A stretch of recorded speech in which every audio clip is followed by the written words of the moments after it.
तो hello dears, कैसे हैं आप लोग।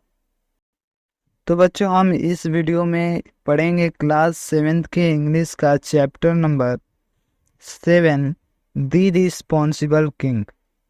ठीक है, तो वीडियो को ज़्यादा आगे देर न करते हुए स्टार्ट करते हैं। लिखा है चैप्टर का नाम द रिस्पॉन्सिबल किंग। रिस्पॉन्सिबल यानी होता है जिम्मेदार, किंग यानी कि राजा, यानी कि जिम्मेदार राजा। तो देखते हैं आगे क्या लिखा है।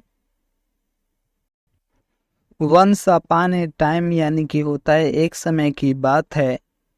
देयर वाज ए किंग, एक राजा था। देयर वाज ए किंग यानी कि एक राजा था। Who lived in A palace on the banks of a river. Palace यानी होता है महल, on the bank of a river यानी कि नदी के किनारे। यानी कि एक समय की बात है, एक राजा था जो नदी के किनारे एक महल में रहता था। अगले लिखा है ही वाज अनहैप्पी। अनहैप्पी यानी कि दुखी था, खुश नहीं था। यानी कि वह दुखी था बिकॉज यानी होता है क्योंकि the people of his kingdom were irresponsible. Kingdom यानी होता है राज्य के, इरिस्पॉन्सिबल यानी कि गैर जिम्मेदार। यानी कि उसके जो लोग थे, उसके राज्य की जो प्रजा थी, वो गैर जिम्मेदार थे। एवरी टाइम प्रत्येक समय, he went out in his chariot. Chariot यानी होता है रथ। प्रत्येक समय वह अपने रथ से बाहर जाता था। He used to see stones and rubbish laying on the roads. He used to see यानी कि वह देखा करता था, stones यानी कि पत्थरों को, and rubbish यानी कि बेकार की चीज़ों को, laying on the roads यानी कि सड़क पर पड़े हुए। यानी कि वह सड़क पर बेकार की चीज़ों और पत्थरों को पड़े हुए देखा करता था। एवरी टाइम प्रत्येक समय, he sailed in his boat. Sailed यानी कि यात्रा करता था, इन हिज बोट यानी कि अपने नाव में।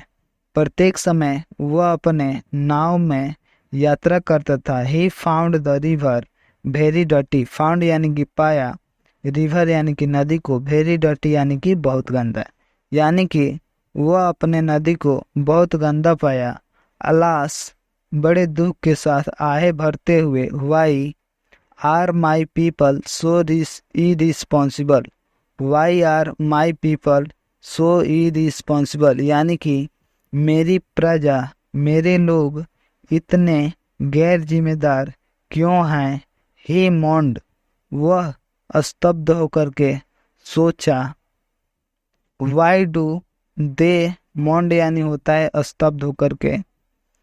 Y do they not keep the roads clean. Roads यानी सड़कों को, क्लीन यानी कि साफ, कीप यानी कि रखते हैं। यानी कि वे लोग सड़क को साफ क्यों नहीं रखते हैं। ही थॉट, उसने सोचा। फार ए वाइल यानी कि एक क्षण के लिए, यानी कि वह एक समय के लिए सोचा। एंड सेड, और कहा। I must teach them a lesson. I यानी मुझे, मस्ट यानी कि चाहिए, टीच यानी कि सिखाना, देम यानी कि उन्हें, ए लेसन यानी कि एक अध्याय, एक पाठ। मुझे उन्हें एक सीख सिखाना चाहिए। वन नाइट यानी एक रात। He took a bag of gold coins with him and went to the main road.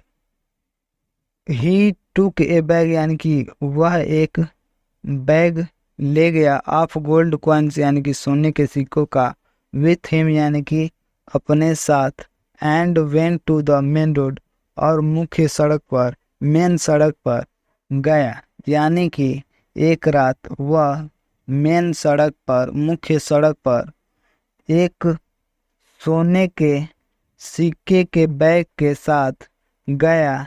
His वजीर was also with him.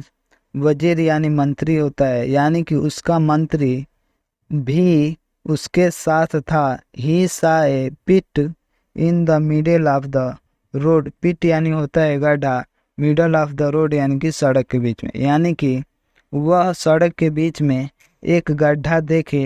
He put the gold coins in it. Gold coins यानी कि सोने के सिक्के को, इन इट यानी कि उसमें, पुट यानी कि रख दिए, यानी कि वह उसमें सोने के सिक्के को रख दिए। देन द किंग, तब राजा, एंड द वजीर covered the pit with a big stone.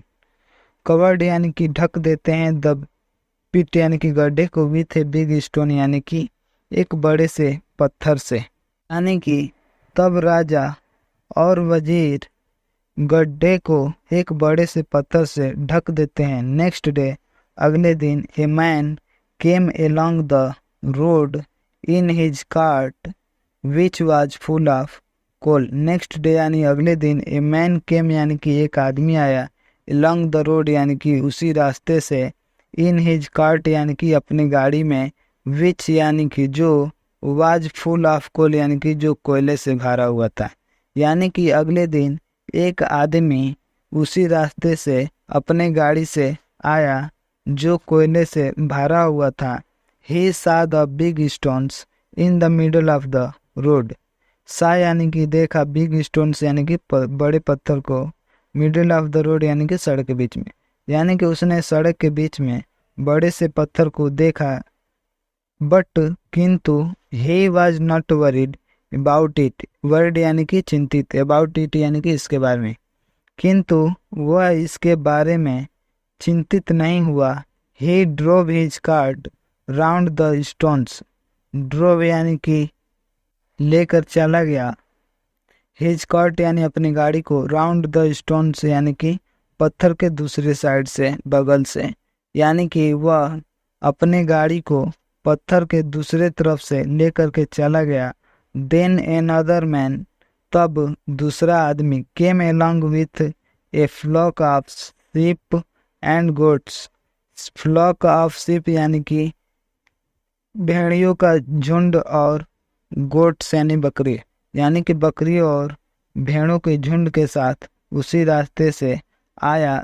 The man did not pay attention to it. Attention यानी कि ध्यान, टू इट यानी कि उस पर, यानी कि वह आदमी उस पर ध्यान नहीं दिया। एंड, और, drove his flock round the other side of the stone, और वह अपने झुंड को पत्थर के दूसरे साइड से लेकर के चला गया। Many other people also passed along the same road. Many other people यानी बहुत से दूसरे लोग, आल्सो पास्ड यानी कि गुजरे, एलोंग द सेम रोड यानी कि उसी रास्ते से, यानी कि बहुत से दूसरे लोग उसी रास्ते से गुजरे। But all of them were so irresponsible. किंतु वे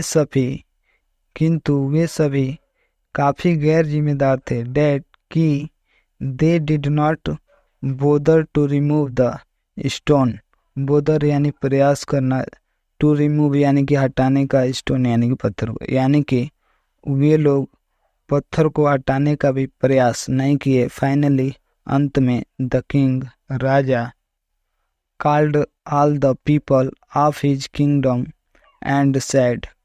कॉल्ड यानी कि बुलाया, ऑल द पीपल यानी कि सभी लोगों को, ऑफ हिज किंगडम यानी कि अपने राज्य को, एंड सेड यानी कि और कहा, यानी कि राजा अपने राज्य के सभी लोगों को बुलाया और कहा, कम, आओ, let's remove the stone from the road. चलो रास्ते से पत्थर को हटाते हैं। People were stunned to see the gold coins in the pit. Stunned यानी चकित रह गए, सी यानी कि देख करके, गोल्ड कॉइन्स यानी कि सोने के सिक्के को, इन द पिट यानी कि गड्ढे में, यानी कि लोग सोने के सिक्के को गड्ढे में देख करके चकित रह गए। व्हेन, जब, दे rolled the stone away they यानी वे लोग, रोल्ड यानी कि हटाए, द स्टोन यानी पत्थर को, अवे यानी कि दूर, यानी कि जब वे पत्थर को दूर हटाए, अर्थात जब वे पत्थर को दूर हटाए, वे सोने के सिक्के को उसमें देख करके चकित रह गए। लुक, देखो, there were gold coins under the stones but no one bothered to remove the stone. देखो, पत्थर के नीचे सोने के सिक्के थे, बट किंतु no one bothered to remove the stone, किंतु किसी ने भी पत्थर को हटाने का प्रयास नहीं किया। सो इसलिए no one deserve these gold coins. Deserve यानी होता है हकदार, यानी कि इसलिए कोई भी इस सोने के सिक्के का हकदार नहीं है। Had you been responsible and remove the stone, यानी कि यदि तुम जिम्मेदार होते एंड और रिमूव द स्टोन और पत्थर को हटाते, the gold coins would have been yours, यानी कि सोने का सिक्का तुम्हारा हो जाता। The king said to his people, राजा ने अपने लोगों से कहा। द किंग ऑर्डर्ड हिज वजीर, राजा ने अपने वजीर को आदेश दिया।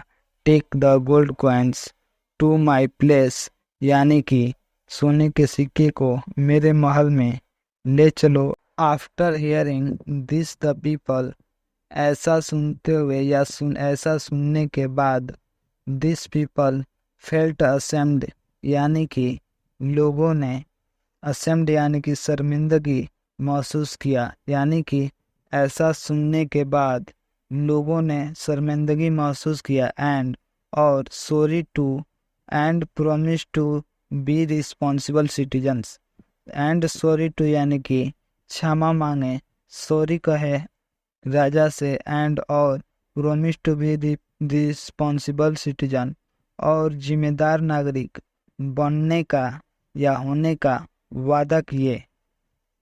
तो यह आप सबका चैप्टर 7 द रिस्पॉन्सिबल किंग समाप्त हुआ।